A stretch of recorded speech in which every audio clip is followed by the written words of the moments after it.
কথা বলেন না কেন? দুনিয়া কারে থাকতে দিছে বেটা? সাদ্দাত কই? নমরুদ কই? ফেরাউন কই? কারুন কই? পৃথিবীর জালেমরা কই? সম্পদের লুভিরা কই? দুনিয়াদাররা কই? বলো মিয়া, বলো কোন? কেউ টিকছে দুনিয়া? কেউ টিকছে? আমরা কিতাবে পড়ছি ভারতের দিল্লির এক বাদশা ছিল শের শাহ। শের শাহ 40 বছর একটানা যুদ্ধ করছে এই রাজত্বের জন্য, দিল্লির রাজত্বের জন্য। ওনার বয়স যখন 65, তখন উনি দিল্লির বাদশাহী পুরা পাইছে। সেদিন পাওয়ার পরে একদিন আফসুস করে বলতেছে, হায় দুনিয়া, তুই আমারে যখন ধরা দিলি তখন আমার কবরে যাওয়ার সময় হয়ে গেল। মানে আজ 40 বছর মেহনত কইরা দুনিয়া যখন বাদশাহী নিলাম, তখন আমার কি শুরু হয়ে গেল? কবরে যাওয়ার টাইম। দুর্বল হয়ে গেলাম তখন। দুনিয়া মনি, দুনিয়া বড় ধোকা দেয়। সব গুছাইয়া দুনিয়ারে সাজাইবার পরেও, সব ক্লিয়ার হবার পরেও, বাড়ি দাড়ি বিল্ডিং টিল্ডিং এর কাম সব গুছাইয়া সারলে আমার বড় ভাইয়ের বিবি, আমার বড় ভাই আলহাজ হযরত মাওলানা মাহবুবুর রহমান আশরাফি, তার বিবি আমার বড় ভাবি, মায়ের মতো যিনি আমগরে আদর করছিলেন, নতুন বিল্ডিং করছে, অনেক কষ্ট করে কোন রকমের রুমডি ঠিকঠাক করে উঠছে। এরপরে আপনার বুধবার দিন নতুন ঘরের বাজার করছে, চাল ডাল তেল সব কিনা, চালগুলো সব ড্রামের মধ্যে পড়ছে, তরকারি ফ্রিজে কুইটা রাখছে। বৃহস্পতিবার দিন স্ট্রোক করছে, শুক্রবার দিন জুমার নামাজের সময় কবরে চলে গেছে। আগামীর পৃথিবী, আগামীর সামনে দাজ্জাল বাজান, আগামীর সামনে দাজ্জাল। দাজ্জাল দেখা যায়, দাজ্জাল দেখা যায়, কিয়ামত দেখা যায়। ইকতারাবা লিন্নাসে হিসাবুহুম, আল্লাহ বলে হিসাবের সময় কাছায় গেছে বান্দা। ইকতারাবাতিস সাআ, আল্লাহ বলে কিয়ামত ঘনায় গেছে বান্দা। আরে যিনি বানানেওয়ালা তিনি বলতেছে, ও আমার বান্দা, আমি না বলছি এই নবী শেষ নবী, এই কিতাব শেষ কিতাব, এই দিন শেষ ধর্ম, আর দিতাম না রে। এরপরে তো আমার সংসার আমি গুছাই এলাম, তাহলে কিসের অপেক্ষা করছেন? আল্লাহ যখন বলবে এই জাহান্নামী, আর কোনো কথা বলতে পারবি না, সাথে সাথে জাহান্নামের আযাবের, জাহান্নামীর গলার আওয়াজ, কথার শব্দ বন্ধ হয়ে যাবে। এরপরে আর কোনো শব্দ জাহান্নামী উচ্চারণ করতে পারবে না। আরো জঘন্য কথা আছে, তাফসীরে মারিফুল কোরআন লিখছে, এরপরে জাহান্নামী কুত্তার মতো ঘেউ ঘেউ করবে, কুকুরের মতো শুধু ঘেউ।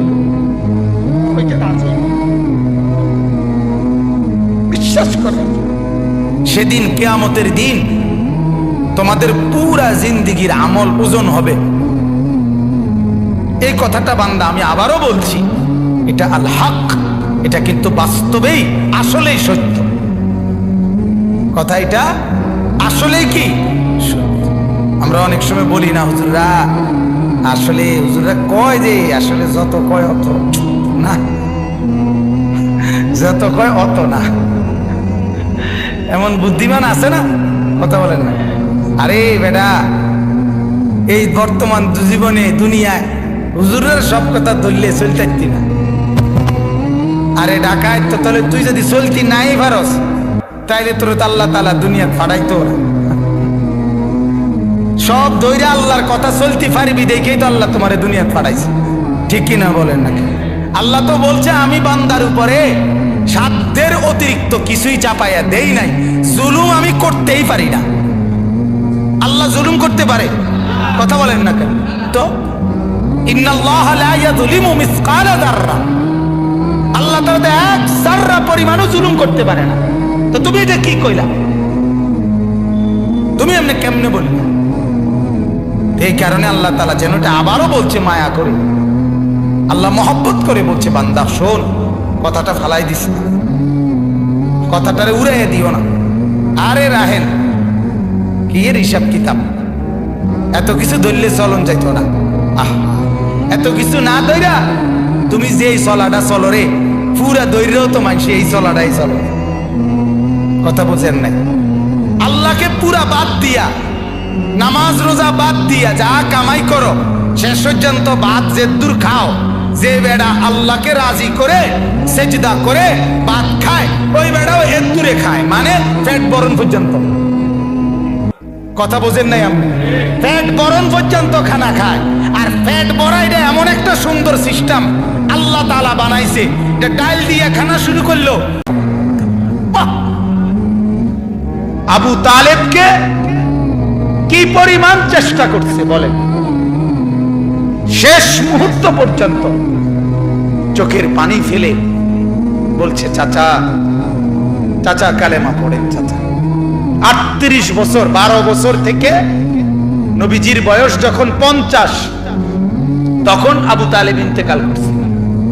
12 বছর বয়সে আব্দুল মুত্তালিব নবীজির দাদা নবীজিকে আবু তালেবের হাতে তুলে দিয়েছে, বলছে আমার এই নাতি মুহাম্মদ, তার বাবা নাই, তোমার হাতে তুলে দিয়ে গেলাম, তুমি মৃত্যু পর্যন্ত তারে আশ্রয় দিও, পাহারা দিও, তার অভিভাবক হিসাবে থাইকো।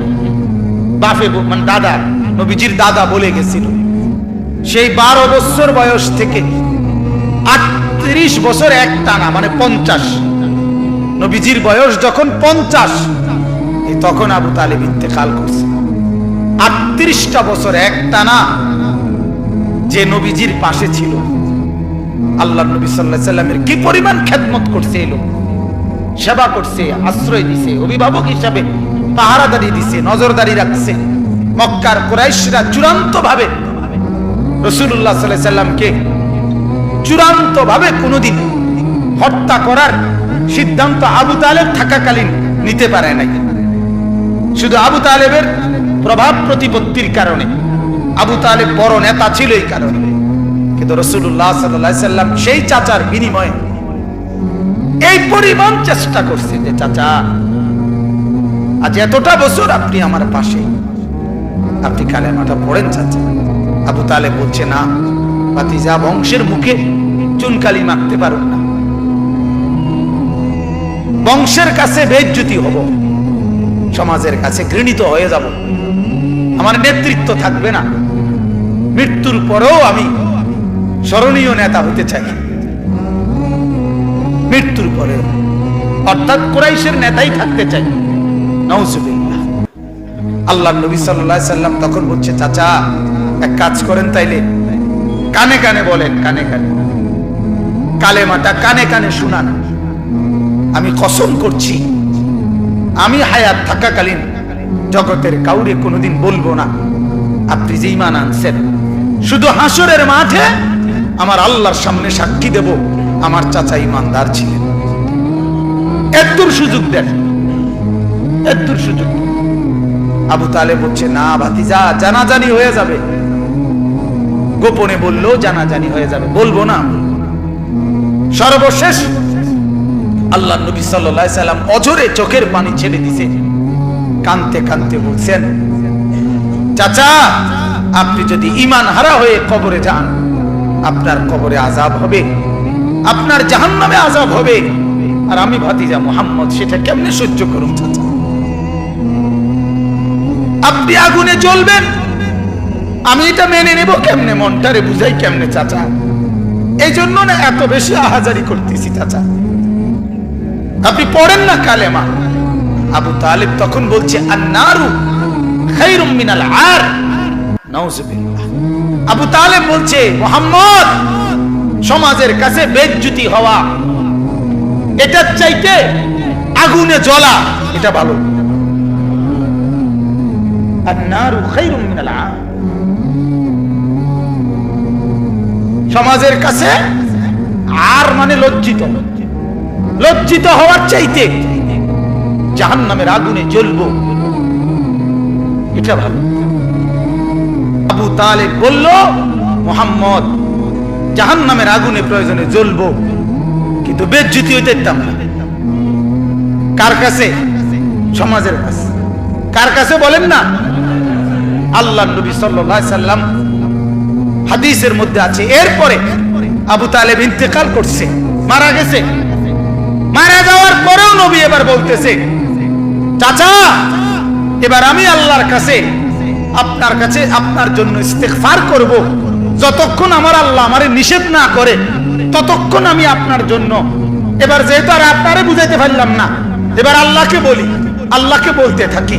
এবার আল্লাহর নবী চাচার জন্য মাফ চাইতে শুরু করছে।